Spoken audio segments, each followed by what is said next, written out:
From clicks to chats, from Lasal and out, this is Digitalks! Hello sa ating viewers. Viewers na ba agad? This is a very special content that we've brought to you here in Digisal. This is very special because this is the first episode of a really, really great start for a talk series, a podcast series headed by us here at Digisal. But before we begin, magpakilala muna tayo kasi hindi naman pwedeng hindi tayo kilala, di ba? Tama. Diba? So, we'll start with me. Hello, I'm Gwyneth Aristo. You can call me Gwi. I am Kathleen Joyce Tarzana. You can call me Joyce. I'm Elian Pagdinaman. You can call me Elian. Hi, I'm Ashley Domdom. You can call me Ashley. I'm Gian Sarila. You can call me Gian. Ayan. So, quick round trip. Gwi, Joyce, Ellie, Ash, and si Gian. Yes. Kayo kami ang makakasama ninyo for today's episode. Yes. Ang debut episode ng Digitalks. Very exciting. Excited ba kayo lahat? Oh, yes. Yes. Of course. Totally. Ako rin excited na. But before we go to, kasi may main topic talaga tayo for today. Kasi maraming nangyayari kung saan nanggagaling ang Digisal. Yes. Before we do that, introduce muna natin, ano nga ba yung Digisal? Ano ba yung Digitalks? Ano ba yung, sino ba tayo? We need to tell them, di ba, kung sino talaga tayo, ano yung Digisal, kung ano yung pinapanood nila. So, who can tell them? Who can tell our viewers? Okay, that would be me. I am Joyce Tarzana, the Executive Director for Digisal. So, what is Digisal? So, Digisal is a media composed by DMJ students. So, what is DMJ muna? So, DMJ is a program course under CJD or Communication Journalism Department, which is DMJ is Digital Multimedia and Journalism in De La Salle University, Dasmariñas. Yes. So, actually, this course is the first of its kind in the Philippines, only in DLSUD. Yes, that makes us Special and a pioneer batch. Yes! Lahat kami na nakikita ninyo ngayon sa screen, we Yeah. are all The DMJs. pioneer. Yes. And we are the Pioneer batch. Yes. So, yun nga. Even those you don't see sa camera, DMJ din lahat. DMJ. Lahat ang dito sa room From ngayon. speakers to text, Yes. we are all DMJ students. That's So, right. moving forward to Digisal. So, what is Digisal? Digisal is actually a media that is composed by DMJ students. Starting off with our advisor, Mr. Artin Umali. So, ayun. Actually, this is an output-based project. Yes. Dapat, nagagawin namin for interactive media design. Yes. Oo. Pero our team or our class decided to make it a permanent media under CJD. Wow. Under DMJ. Under DMJ and CJD. So, ano na nga ba yung na-propose ng Digisal, no? So, ang na-propose na ng Digisal or na-implement na is this, Digitalks, and yung Kilati. Yes, Mag-uusapan natin. Spoiler! Mamaya pa yun! Pero okay lang yan. Pero we have more exciting events or content creations that we will make in the Yes, future. yes. Oo. Tapos, ayun, no, I have here all my heads, no? Sa Digisal, actually. Tapos, yung nagre-record din yung co-head. Pero, ayun, moving on na, tapos, huwag na natin patagalin pa. Moving on to our topic, Gwyneth. Introduce us the topic. Let's start our Digitalks. Oo. So, Okay. here at Digitalks, our goal is to talk about our lives as Lasallian students. And kahit not in Lasal, but we'll start with Lasal. Ayan. So, di ba? Definitely. Umpisa natin kasi malay mo may nanonood na hindi alam kung ano nangyayari sa Lasal Dasma, di ba? Yes. Because, Correct. you know, there are people who might not be students Yes. from the LSUD To watching. give them so, then an idea about DMJ, yes, enroll now. And actually, as a Lasallian student sa Dasma, ang daming ganap. Daming events. Ang daming events. Ang daming Ang events. Actually. Diba? Parang na siyang naging 90% event. Totoo! Is it safe to say? Yes. I mean, true. Yeah. Okay, walang filter dito. Ay, may bago tayong tagline. Talks walang filter. Pero true actually, di ba? Na parang ang daming ng events. And I Yes. think that's what makes it so exciting to study here Yeah. at DLSUD. True. Pero, sige, pag-usapan natin yung isa sa mga pinaka-recent na ganap sa Lasal Dasma. Kasi may pinaka-recent na ganap. Ano yon? May clue ba kayo? Lasallian Mission Festival. Ayan! Oh. Top student! Honor student! Honor student Ellie! Pero sige, ayan. So, like Ellie said, kakatapos lang ng Lasallian Mission Festival week, it was a week-long event, right? Tama ba? Yes. Fact check niyo ako. Buong week siya. Buong week. Yes. Yeah. Dami nangyayari nun time na yun. And since, yun nga, baka may viewers tayo na walang ka-idea sa mga events na ganito, can someone in the crowd tell them what is Lasallian I Mission believe Festival Week? si Ellie na to. Ayan, total siya yung nagsabi. Sabi. Sige ka, Ellie. So, that hashtag for Lasallian Mission Festival 2024 was our Lasallian DNA journeying together in our shared mission. So, Wow. I've had the privilege to attend like 2 booths there, and you can really see the tagline go into like in action because it had the themes of empathy and connection. And one of the booths I've attended was Obra 19. And I remember being so moved by the artwork because It's there an exhibit, right? Yes, Parang yes. gallery. Oh. Yes, like there were different types of artworks. There were paintings, but there was one that was like it used like clothing and different types of like stickers and also paint as well. Like it's called Nasa lipunan ang awa, nasa sarili ang gawa by Calista. Shout out because that was one of my favorite artworks. Shout out sa'yo. The Obra 19 is one of the events during Lasallian Week. So, Yes. hindi lang siya iisang ganap. Ganap. Maraming rin. nangyayari during Lasallian Week. Like, iba-ibang activities, iba-ibang events from different organizations, right? Different booths Different for a week long. Yeah. Yung iba, besides si Ellie, like, ano yung experience nyo nung Lasallian Week? Tumambay din ako sa Obra eh. Obra Kasi din. sobrang ganda talaga dun sa Obra. Kasi, like yung, hindi na siya sa artworks. Yung theme na pinili nila sa Obra. Ang ganda. It's kasi naka-base siya sa tarot cards. Yes. Really? Kaya yung title niya doon kasi, diba, Obra, the Fool. The Fool. Yeah. Tarot. Yes. Isn't that your interest? Yes. Kaya kasi, mahilig siya, may interest siya sa tarot. So, Yes. bagay pala talaga sa'yo yung Obra. Na-catch niya yung attention ko. Kasi, yung, like, may parang tatlong ano yun eh. Parang stages kung tatawagin. Ano siya, parang artworks and then may isa doon parang susulatan mo siya. May wall doon eh. Parang freedom wall. It's like a Susulatan freedom mo. wall. Yes, parang siyang freedom wall. Yeah. Nagsulat ako doon, tapos makikita mo ang daming nagsasabi ng thank you, goodbye. Manifestation din. manifestation. May nasulat ka ba That's doon? cool. Oh, yes, may sinulat ako. Yeah. Si Hindi mo Club. sabihin. Si Club yun. Si Club, si yes. Club. Pero it's not because of the band name. Para like, yung parang, kung paano nag-uumpisa yung apoy, di ba? Nagsistart siya sa Yes, love that. Journey for students. Okay, yeah. poetic. It's poetic. Very poetic, very journalist. Tapos yun. Diba? Ikaw, Ash, what about you? What was your ganap during Lasallian Week? Well, Lasallian Week, for me, kasi I had a game. I was out in a league. Yeah, she's a varsity. Yeah, pero even though may games ako throughout that week, I see sa buong campus talaga super daming activities. Yeah. Like, if you were here, you'd want to engage talaga. Kaso, Pagpasok mo pa lang ng gate, ang dami na nangyayari. Yeah. Diba? Totoo. any gate na puntahan mo, Any kasi gate. from gate 3, Any entrance. Yeah, unang makikita mo, ULS, may event doon. Lakad ka pa, CBA, may event din doon. Ang dami ding tents doon. Tapos lakad ka pa square, makita mo sa museo, andyan yung pinakamadami until gate 1. Oh yeah, so Yeah. diba DLSUD is also known for museo. Museo, yeah. Museo. So may museum dito sa loob ng campus natin and maraming events na nangyayari sa loob. So Actually. that's another thing to look forward to kapag Lasallian student ka sa DASMA. But speaking of ganap during Lasallian Week, na-mention na to kanina pero let's get into it na talaga. Ayun.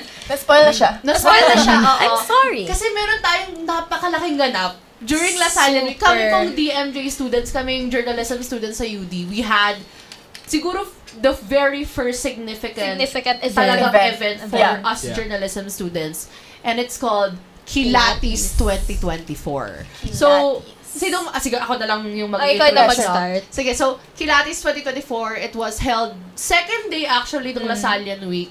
And it's spearheaded by the Green FM 95.9, which is the radio organization of Lasal DASMA, kung saan din kami nagre-record ngayon. Ayan, excuse me. So, it was an event organized by Green FM, partnered with Heraldo Filipino, the official publication of UD, the Communication Program Council, and Digisal. It talagang pinaka-first major event natin, no, yung Kilatis, as Digisal, as people from Digisal. And Kilatis, as the name suggests, ito yung event kung saan kikilatisin namin yung mga kandidato, mga student candidates na tatakbo sa Special Elections 2024, yung mga tatakbo sa University Student Government ng DLSUD, diba? So, very important yung event kasi parang after a long time, from what I've heard from our senior director ng Green FM, it's been a long time since Green FM has held an event like that. So napakalaking step yung Kilatis 2024. You can rewatch still the live stream of it sa Green FM 95.9 or in Digisal. It's also live stream there. Follow nyo na rin yung page. Tama naman. But yeah, so it was really important kasi, ayun nga, first event after such a long time.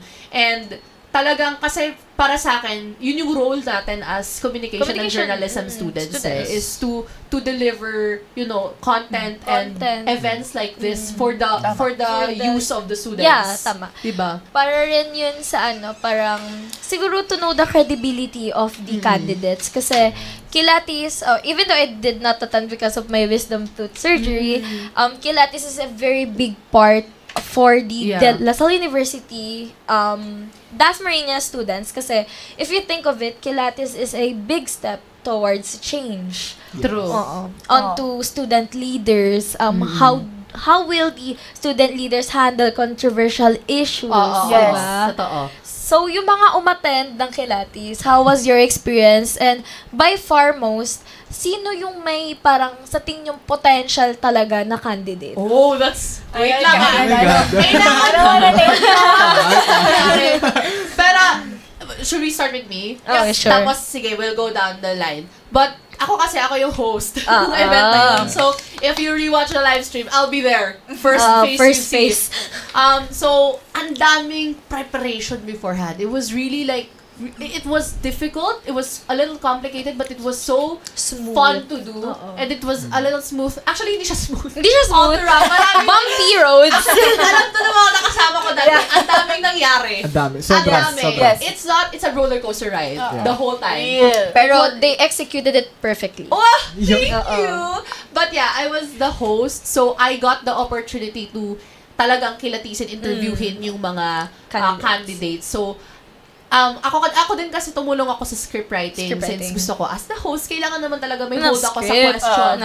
Tama. And I had the opportunity na, kunwari, hindi enough sa akin yung sinagot ng candidate, I will do a follow-up question. Totoo, nagulat ako sa kanya. Nanggigisa siya. Sister, ba't ka nanggigisa? Nagulat ako sa isip ko, ate, host ka, hindi ka judge. Pero I think tama naman din yung sentiments or ginawa ni Gwen on that. Kasi alam mo yun, if a candidate cannot answer a simple question, why bother tumakbo ka pa? Diba? Tama. Totoo. Tama mo yun. Yung experience ko, it was so hard. It was so pressuring. Actually, that was my first time moderating a debate. I've never done that before. So parang, kadalasan kasi pag ganyan, ako yung media person. Never ako host or moderator. So that was my first time, and it was so fun, but also so hard. Like, you have to think on your feet. You have to memorize. You remember all their answers para mabalikan mo.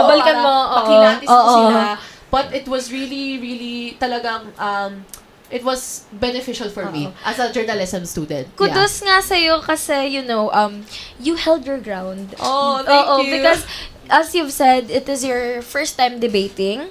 Actually, it's a good step in debating kasi you need to hold your ground and be calm. That is very good.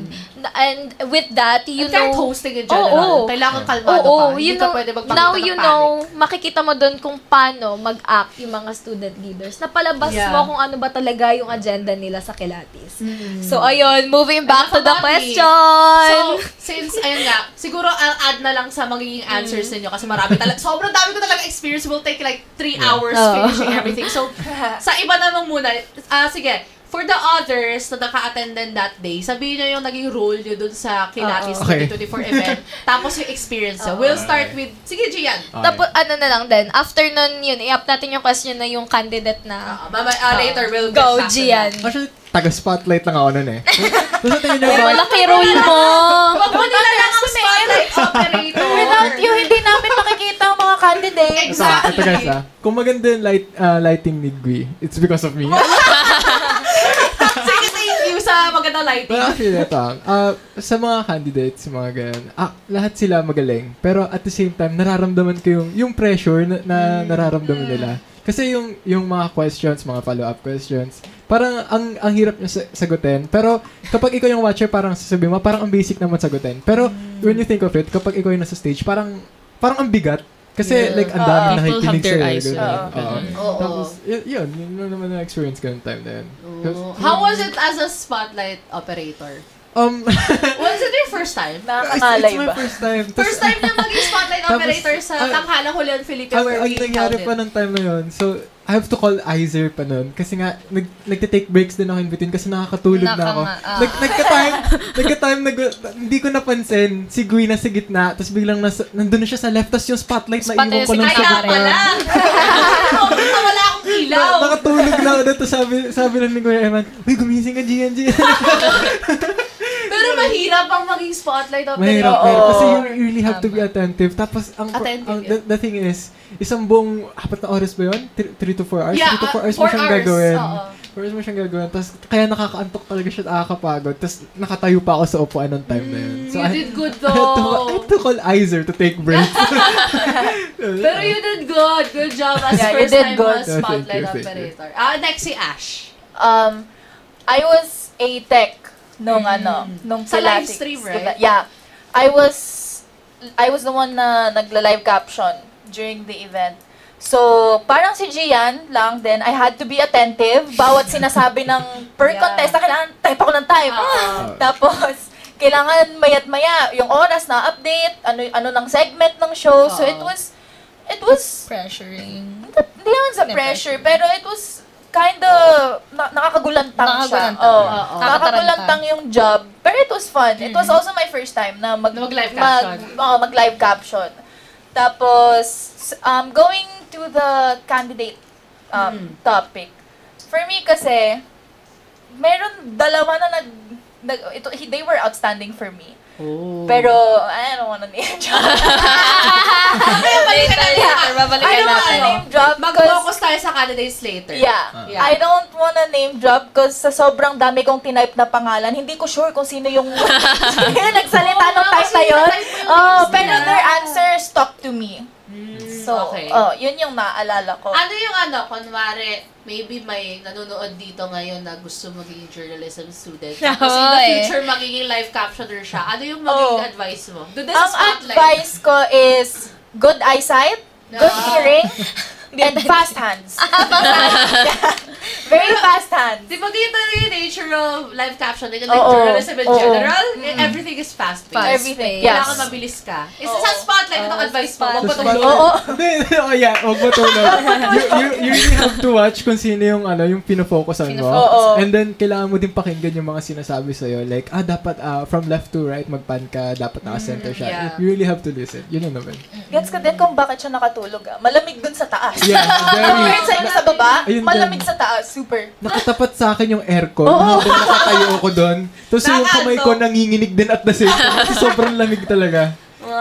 So, attentiveness talaga kailangan sa jobs. attentiveness. Sa ating tatlo.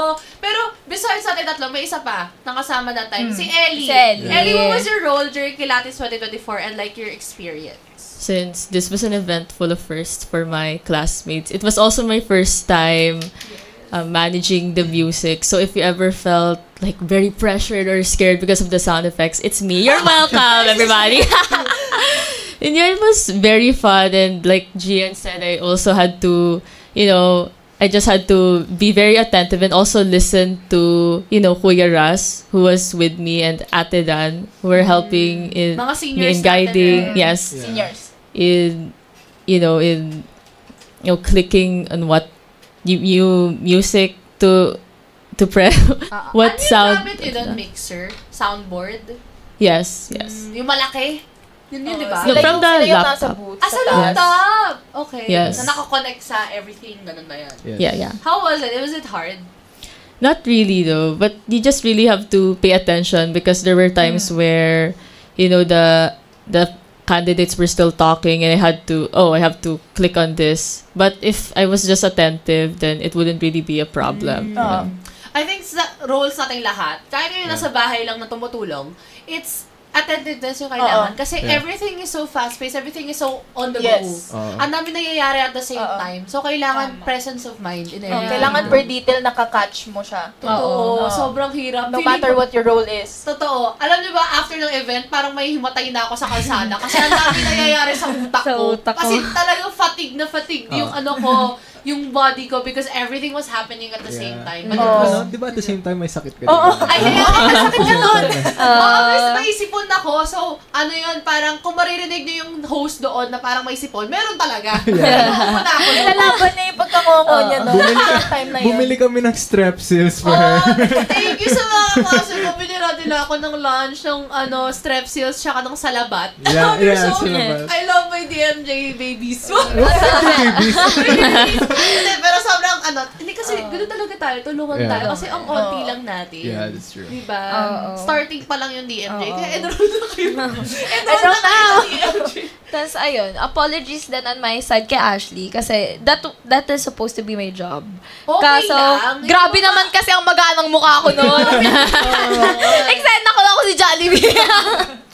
Pipigilan yun, diba? So, but you still contributed in your own ways, diba? At least kahit pa paano. Pero, ayan, at least, guys, sobrang thankful ako sa digital people kasi, ang laki nung event na to for us. I'm so proud of my co-heads. All of my classmates in general. Kasi I treat them as one. Hindi lang dahil committees and heads sila. But, alam mo yun, kasi kami na rin yung magkakasama up until the end. Yes. So, more projects for us. Actually, plug-in ko lang din. Nagka-project ang Digisal alongside CSITPC.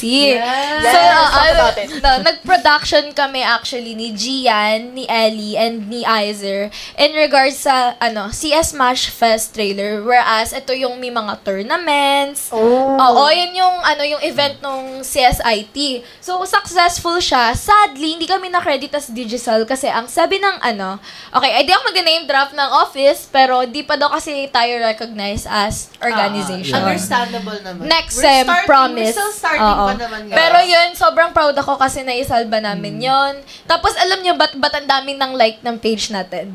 Kasi nilagay nila sa bingo card nila na i-like yung page natin.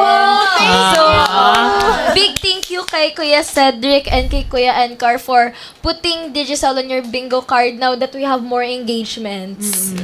And aside from their organization, Green FM then was very helpful. Yeah. So, pag-promote ng Digisal. So, thank you, Kuya Ian. We love you. Kasi, yun nga, ito yung Kilatis 2024 was such a big event for Digisal. This was the very first event na kasama tayo sa media partners and organizers.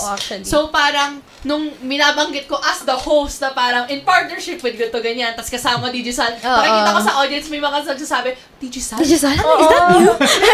Kasi last din siya na sinasabi mo. Sa pinakahuli, sa mga partners, nasasabi. Pero grabe, nakakatuwa kasi all the hard works and efforts, all the sleepless nights that Digisal did, we made it. Yes. Kudos sa lahat na nandito sa room. But, balikan ko lang din, kasi gusto kong pag-usapan ba yung Kilatis 2024. Kasi, alam nyo, napaka-init na issue din na ngayon sa DLSUD. Alam nyo, which is? Do you guys know the DLSUD Freedom Wall? Alright, After Kilatis 2024, every entry in the Freedom Wall is about Kilatis. Oh, yeah. About the candidates. And About the It candidates. made me, it energized me kasi parang sabi ko, so this really had people talking. Yeah. As it should. Kasi parang, alam nyo, They shall. first year student pa lang ako, so hindi pa ako ganun ka-integrated deeply sa UD community. Pero nung first time kasi, hindi nare-reach sa akin yung usapan tungkol sa USG, sa Gillian. So, ngayon ko lang siya na-realize na, kapag may event na gando, nare-reach niya itong mga students na to na pag-uusapan. Ang laki rin pala ng impact niya. So, di ba sino yung nagtanong nun yung about sa di ba ikaw, Joyce? Ako yun.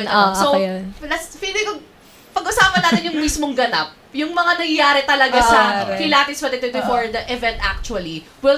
I think we'll try to talk about that kasi it's very interesting. And as journalism students, it's important for us to know yung mga nangyayari sa kasi organization. As we've said, the media don't lie. Tama. So, umpisa natin kay Gian. Para kahit hindi specific candidate, kahit lang, may insights lang. Kahit highlights. Or parang, nung nangyari to during the event, you were like, oh, ganito pala, or kaya may parang insight. Alam mo yan, yung debates. Start with that. Sobrang solid nun. Kasi like, yung parang pagbabatuhan nila, parang parang, what do you call this?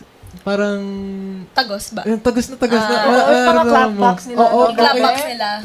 Especially mga pinopromote nila yung mga, what do you call that? I forgot what you call that. Advocacy sa platforms. So, okay din naman. Agree ako doon. May mga times na parang, dapat ganun sinusunod. Makes you realize things na Tapos, especially sa debates, eye-opener din talaga siya. Kasi, super smart yung mga tao na nandun. Actually, totoo. Hindi ko nga ma-imagine sarili ko na nandun. Kasi ang bilis nilang sumagot. May sagot sila agad. After may time limit din sila. Even with that time limit, minsan, alam mo yung you know to yourself, nalalagpas pa yung sasabihin nila. So, doon nakabilib parang may gusto pa sila sabihin. If wala lang time limit, kung walang barrier, pero yun yung beauty of events like this. Kasi, in a short amount of time, how can you address something that's important to you? Advocacy. Diba? Parang, yun din yung nangyayari pag pageant. Tapos pag nag-meeting the events, talaga yung mga senador, mga presidential candidates. So parang gusto rin natin gawin yun here para magsimula agad dito. Yung foundation. So yun talaga saya yung sa debate. It was really exciting though. Dalawa yung collegiate dito sa UD na nag-debate. Kasi sila yung may kalaban. Which is College of Education and College of Business Administration and Accountancy. Oh my God, the big, Isa sila, lalo na CBAA, yung Business Administration and Accountancy. Malaking college sila dito sa UD. So, ang inaabangan ng lahat yung batuhan nilang nung dalawang candidates. Diba? So, yun talaga debates talaga sa'yo. Parang tatalo sa debates. knowing CBAA, they protect their pride. Kasi they are one of the big colleges. So, like, syempre, ang laki ng pride sa kanila na kailangan nilang mag-clapback sa COED kasi, as well as COED, kasi they are the future educators. Kailangan nila mag-appeal ng advocacies and platforms kasi, girl, hello, COED. Alam niyo ba yung questions for the debate, most of it was made up by me. So, wait lang. Okay. So, isa ako sa mga nag-formulate ng question for the debate kasi gusto kong makita kung ano yung nila. Paano nila ano yung perspective nila sa nangyayari sa university. So, isa sa mga questions ko na naging sanhi ng batuhan, na mainit na batuhan sa debate was ano yung makikriticize mong platform ng kabilang party. Kasi gusto kong makita yun yung parang, alam mo yun, minsan kasi nakikita ko sa ibang mga meeting the events ganyan, masyado silang stick into themselves. So, pagdating sa kabila, wala. Hindi naman kailangan kasi criticism Pero we also have to think about ano yung iniisip nila sa kalaban nila. So, parang yun yung gusto kong makita. Tapos sa COED naman, I think isa ako sa mga nag-develop ng question about sa AI. Kasi gusto ko malaman yung nila as future educators, ano ba yung perspective nila sa paggamit ng AI sa education. So, if magtataka kayo, bakit puro AI yung tinanong sa Vice Gov, pasensya na po. Isa ako sa mga gumawa nun. But, para sa inyo ba, okay yung questions namin? Oo naman. Kailangan na Kasi, if you think of it naman kasi AI is, wala ka na magagawa nandito na AI. Kasi, okay, I'm not the candidate, but for me, it's very efficient for educators. You just have to know how to utilize it. Use it responsibly. Use responsibly. Improvement. Guys, never mag-chat GPT then paste it on your school book. Never do that. Pero ayan, sige, so, I like that we brought up the debate kasi para sa akin, isa yun talaga sa mga highlight. And yun yung gusto na namin i-highlight Kilatis. But we'll move on to Ash. Para sa'yo, like, ano yung highlights? Ano yung, may naisip ka bang specific candidate or specific happening that time? Okay, there's this segment, I forgot the name. Basta, yung nag-race ng Political fast talk. Fast talk. Yung thumbs up or down? Tama ba? Yeah. Yun. Parang nung nakikita ko kasi yung meron kasing binigay yung hosts doon na Titles. certain topics na Yeah. I personally would want to involve myself with them. And then, I saw some candidates na parang, ay, against pala to dyan. Kaya parang, why? Para, yun yung akin. Parang nakita ko agad yung stances nila. And I got to compare it to mine. So, with that, I know parang kung sino yung leader ko. Sino yung gusto ko. You know Mas your nakilati gusto mo sila. Mas nakilati mo sila. Yes. Ano yun so political fast talk, parang magbibigay kami ng certain categories or like political stances. Tapos sasabihin nila kung thumbs up or thumbs down kung agree sila doon or disagree. Parang isa sa mga category doon was like jeepney modernization program, death penalty, Dress university. code. Dress code. Dress code. Diyan ako nag-pay attention per candidate. Pero malaki kasi usapan talaga yung dress code dito sa talk UD. talaga So siya it's sa important to campus. bring it up. Yeah. We even brought it up like sa ibang interview parts din sa candidates kasi mainit din siyang issue ngayon sa UD Sobra. So, yun talaga yung political fast talk. You got to learn who they are even deeply, di ba? Although, thumbs up or down lang yung binibigay nila. Parang alam mo Walang eh. explanation. Wala It speaks for itself. Kaya siya fast talk. Kasi pabilisan lang. Hindi. Hindi. Parang kahit sa thumbs down and up nila malalaman mo, ganito pala siya. Ganito pala siya. Okay. Parang gano'n. Iba-iba sila ng opinion eh. Iba-iba sila ng opinion minsan. Pero at the same time, may iba rin na pare-pareho. Pare-pareho. It depends talaga sa tao. Sa tao. But, sige, doon naman tayo kay Ellie. What about you? Like, may naisip ka bang highlights ng events or like, memorable, for you, na nangyari that time? If you can recall. There were two. And it's a bit related to what Ash said, Sige, the go. political fast talk. It made me reflect on, what if these laws, certain laws do get, implemented in the future? Because, yes, they may be just students at our school, but what if they do end up, venturing to the actual government?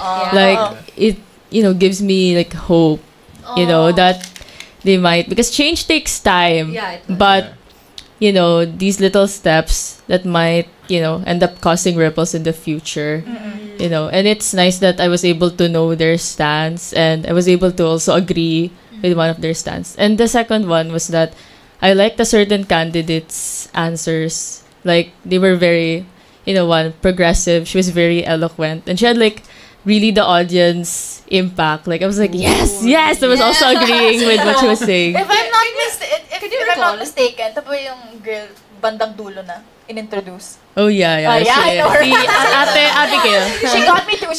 Yeah, Bawal ate. mag-name drop. Name drop. Privacy act. Pero tumatakbo sila publicly. Sa bagay. O sabi name drop. Kahit ano lang hint. Sa college sila. College na lang. College. All I can remember is naka-glasses. Naka-glasses siya, di ba? No, she wasn't wearing glasses. Yeah, she Isn't wasn't that- wearing glasses, though. She's not? Isn't that Silak? I'm not, I know what her party looks like, though. I know What color na lang? Ay, kung may party. What color? Yeah, you already it's know. color pink daw. I think it's CCJ. Yeah, I already know. Oh my God. Okay. Is it CCGE? Yeah, it's CCJ. Akala ko sa CBAA. No, CBA is yellow. Sorry. Yeah. Hindi ko alam. Wait lang! Okay, sorry po. Ang daming iniisip ng host that time. Pero, okay. Sige, balikan ko mamaya yan. Sige nga, ikaw naman, John. Sige, last. Kahit hindi ako naka-attend, Nanood ka pa rin, nanood diba? ako. Oo. And I saw the posts. Pero ang naka-interest din sa akin, talaga yung kay Ashley rin. Yung political fast talk. Kasi for me, this is how, paano ko ma-judge yung candidate? How they act, how are they, parang, as a person, Yung leanings sila politically. Oh, yeah. Because I believe in that, your mind speaks a lot in your political stance. Yeah, I believe in agree. that. It's a big part of who makes you. Who you are. Yeah. Kasi if mapapansin mo, no shade ha, pero if mapapansin mo, people that doesn't have political stance, parang mostly they are the, what's the word? Nonchalant ones, or they don't care about the, they don't care about the society. Parang mga may staff. Parang kung mapapansin mo, parang, okay, in the political fast talk, you'll notice kung sino talaga yung politically aware. That's true, actually. Yeah. Big factor sa isang student leader ang maging political aware. Totoo. Kasi why? You're candidating as a student leader. Oo. Be a role model, be better. Oh. Diba? Kahit pa yung tinatakbuhan nila is for just like Sa school lang. Sa campus Oo. lang. Pero syempre, eventually, you wouldn't know. Oh, you You never know. Pwede kang lumabas. I don't think it's right din na maliitin natin yung position sa student government. Oo, Kasi never. sabihin natin na hindi sila school admin, hindi sila faculty. There's still a certain Ang amount laki of ng part power nila. you Oo. have over these positions, Oo. diba? So parang, kasi minsan as students, may mga issue na hindi natin Na-address. address Oo. agad. Pero yung USG, they have the power. They have the Yeah, power. and they can be our voice to Voice. address Yes. yung certain concerns na Exactly, yun. because they embody the student Oo. body Yeah. of DLSU, Oo, diba? parang, Yeah. ganun. Parang na-mention ko rin siya sa June FM earlier na parang being a student leader is to become or like, you need to listen to other students. Yeah. Kasi you need to listen and you need to like be a role model for everyone. Kasi in the first place, tumakbo ka for this. Akuin mo yung job mo, listen to the students, be the student body for everyone. Tama. Agree. Actually, okay, that brings me to a question that popped into my mind. Since we've Oy. talked about like the highlights and Oo. like the exciting parts, gusto ko malaman yung opposite niyan. Siguro parang debriefing session na natin. Bago matapos ang lahat. Why not? So parang, you know, as people who were part of the organizers of the event, na nandun talaga tayo that time, Yeah. para sa inyo, ano yung nakita nyo na parang this needs improvement? It could be in the organization part ng event or it could be in the candidates part. It could be in any part of the Kilatis 2024 as a whole. Parang, ano sa tingin nyo na parang, okay, next year, it's better if we do this instead of this. Parang ganun. Gusto ko Okay. lang ng feedback para alam natin gagawin natin next year. Okay. Sige nga, kung may maiisip agad kayo. Ay, Ayan, si Ellie. Go. Okay. Like, two answers again. So the first one is, this was a bit funny though, but if you notice during the first part of the program, there was some malfunction that happened. Then there was that 17 Oh my wallpaper God. that showed up. Wasn't it sa part na ina-explain yung mechanics ng event? Yeah. Yes, really something happened. Like, it was just, you know, it kind of provided giggles for the event. Yeah. But, you know, it was still a bit, you know, this was still live stream. So, you know, I wish it could have been Na-stress avoided. din kami doon, kaming tech. Iba yung lumalabas sa stage, so nasa live stream. Right. Hindi namin alam gagawin namin doon. Oh, sige. Continue. I guess my solution could have been that maybe the wallpaper could also be changed to the Pilates, you know, like from the PowerPoint. So kasi if In case, just in Yes, case. in But if I'm not mistaken, kasi yung ginamit na laptop was a personal Oo. laptop. Yeah, kasi yeah. Kaya pala. students talaga. Yes. Kasi tayo lang yung Oo, gumagawa. tayo, we had to utilize. We utilize our own Resources. our own gadgets, our Oo. own resources. Pero yun sa'yo, may isa ka pa ba? Ano naiisa? Yeah, and I noticed that some of the candidates weren't really quite ready to answer as well. True, totoo yun. Oo. Parang ang Sorry, unison ng sorry. ano. Sige, continue. And yeah, maybe even if they weren't, you know, when they're about to really answer that's not scripted, I wish they could have at least been better prepared. Because still, you know, we're going to vote for you. We need to know if Answers from your heart. yeah, like we need to know if you can be able to really answer when you're placed in the hot seat, you know. Tama yun. Tama. Yung iba, Okay, may me. isip pa kayo. Ayan, si Ash. This one's more on our part. tayong mga nasa behind the scenes. Behind, yeah. Oo. Siguro, I think an improvement parang we can make is siguro more preparation. Days prior the actual event. Kasi ang hirap nung one day lang yung dry run Tama. natin at the entire practice, tapos bukas event na agad. Yeah. And then, syempre, let's say, sa part mo, kay Gui, she's a host, syempre, yung script niya, she can change that in any time. Tapos, syempre, kaming mga tech, kailangan baguhin yung mga, ay, ganito na pala sasabihin ni Gui, ganyan, kailangan mas maaga yung pag-transition. Yung mga ganun ba? Yes. Kaya parang, for Sa me, mismong flow ng yung mismong flow ng program, para mas smooth sana, more days of preparation prior to the actual event para walang complications sa mismong kagaya yung sinabi ni Ellie, yung malfunction sa di sana if meron sanang mga araw prior. Di sana nangyari. Alam nyo, dagdag ko lang din, feeling ko that's also my own sentiment kasi as the host, parang, syempre, thank you to our researcher and writers, marami silang natulong, pero it wasn't as solid yung script na ginamit namin host. Kaya nga, ang dami kong ad-libs, ang dami kong bagong dagdag on the spot. Kasi, a lot of the questions, I came up with it, or Ate Clau, my co-host, came up with it on the spot. So, parang, yung pressure din sa amin, ang tindi din. Kasi we have to keep in mind sino si candidate, ano yung pinaglalaban ni candidate, ano yung itatanong ko kay candidate, ano yung gustong tanongin ng mga tao kay candidate. Sobrang, kasi talaga nakaka-overwhelm siya. Pagod na pagkatapos. So parang, it would, siguro, if we were given more time to research more about the candidates. And kasi, we have also to think about the fact na hindi kasi tayo yung parang napakalaking media network. May resources para mag-research about politicians and stuff. We're students, we're also juggling everything else. So yung time for this wasn't as satisfactory as it should be. So parang siguro next time we can make it better para mas intensive yung preparation, no? Ikaw Gian, sa candidate din ako.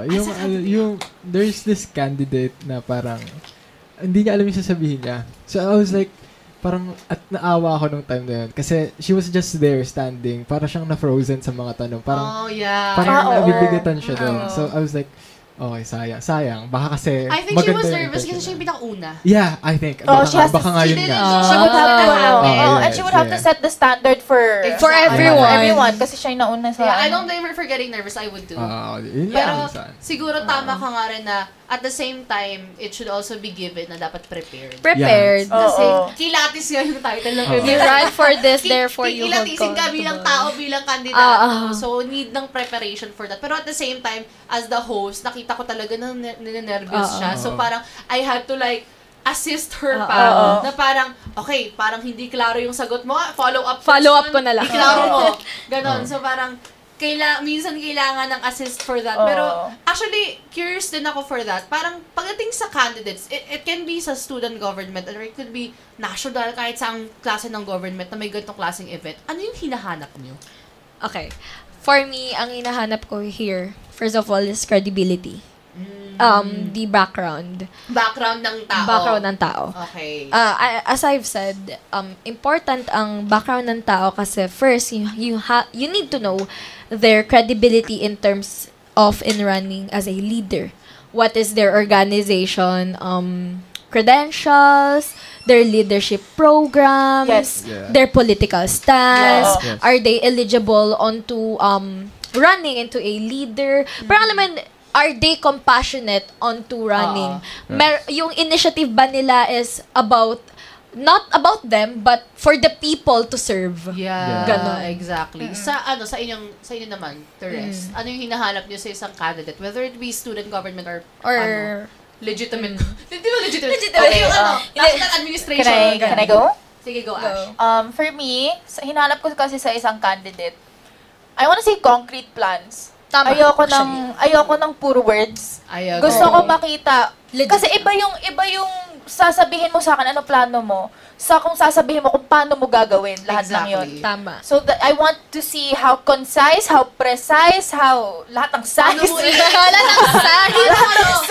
Gusto natin makita paano nila i-execute.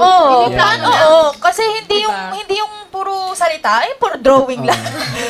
Kulayan yung drawing sana. Ganun yung gusto kong makita. That's really good. Kasi, feeling ko nagiging culture sa political side ng Pilipinas, yung parang puro pangako, puro salita. So hindi enough yun eh. Kapag nagkakilatis ka ng kandidato, hindi pwedeng pogi lang siya, kilala siya, celebrity siya, tapos maganda yung salita. Oh my God, I know someone. The shade. Parang may pinapatamaan. Ang dami. Alam nyo, wala akong pinapatamaan na isang candidate kasi ang dami. Ang dami, like, actually. Honestly speaking, napakarami sa Pilipinas na tumakbo kasi gwapo. So parang, we have to learn as students pa lang at a young age na parang hindi pwedeng ganyan lang yung standard mo. Hindi pwedeng criteria yung Criteria, maganda, magaling sumayaw. Hindi pwede yung ganon.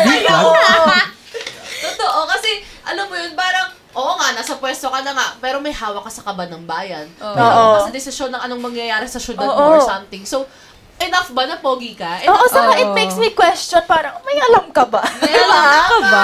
Oo, kung suited ka ba sa position. Are you capable, di ba? Tumakbo ka ba for what? Oo, tama. We have to think about that question, di ba, when you're looking at candidates. Kayo, Gian. For me, ang hinanap ko sa isang leader, siguro yung morals. Morals talaga. Actually, Okay. Compassion. Yung how he will lead. How they will lead. Kasi may mga tao talaga na may parang pagkakaiba sa paglilid eh. Halata Gets ko naman. So like, parang for me, parang gusto ko makita paano mo gagawin yon. Kasi you are leading sobrang daming Lasallians. Yung approach. Yes, yung approach. You have to approach lahat ng mga tao. And then like, yun nga, parang kasi hawak mo yung buong kaban. Kaban ng bayan. So, yun, parang, yun, how they will lead. Yun talaga. Okay. Sige, last, Ellie. Ellie? What about you? Anong hinahanap mo sa isang candidate, whether it be student or national administration pa yan, para sa'yo? A combination of, all of their answers. But for me, it's actually persuasion. Oh! Yes, because I think that should be like a talent. Yeah, like a superpower. Especially, may ganun eh. Yeah. Totoo. To influence others is such a powerful thing. Even some influencers, di ka makapag-influence. No shade. Hoy, no shade! Yeah, go Ellie. Because, in the government and also among the students. Because what Gian said about how will this candidate lead, that got me thinking, I wonder how like that student leader will be able to unite these different colleges with full of these different people with different interests with different and perspectives, goals diba? and courses. Like I'd want to vote for a candidate that will really be able to, will have all like the logic and also the emotional intelligence to be able to like connect with all of these different people, to be able to bring change in our university. Exactly. Actually, lahat ng nasabi nyo, yun din yung hinahanap ko. We need all of that in a candidate, whether it's in the student government or sa LGU or sa presidential elections, diba? So parang lahat ng natalakay kasi natin about Kilatis from behind the scenes and on stage, these are all elements that brought this event together. Yeah. For its success and also its setbacks. Yes. Diba? Talaga di natin imperfect siya. Aminado ako. It's an imperfect event. Okay. But I think that's the beauty of it. Kasi to have, hindi pwedeng perfect lang na parang scripted lahat. Tapos, lahat okay na. Kasi may kagandahan sa isang imperfect na event, na impromptu event, quick, fast-paced. Kasi nape-pressure ka. You are challenged to think critically at your feet at the best as you can. So, hindi lang yan sa host, hindi lang yan sa candidates, it's for everyone. Kahit sa nanonood, di ba? Yeah. So, parang, for me, I'm so proud same. of everyone who worked on Kilatis 2024, both the organizers and the candidates. So, a big round of applause sa Kilatis 2024. Kasi nga, as they have said, imperfections are actually achievements. Yes, imperfect yet successful.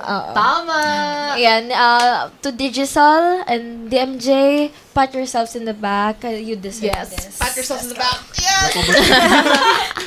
Yan, I'm very, very proud of us, actually, as, pioneer. Pioneer of the Digital and Multimedia Journalism Program. Napakabilis. Yeah.